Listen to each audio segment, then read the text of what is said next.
salted.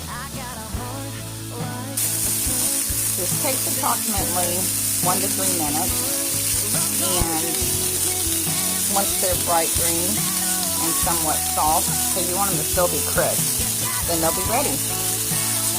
Okay, so I'm working on the second batch. That's already done. That's the finished one.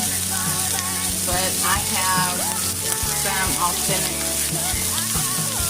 hollandaise sauce to put over them, and I'll show you guys the finishing touch once it's done. So I have my steaks done now. And the last bit of the asparagus is cooking. So there's the finished product of our supper tonight.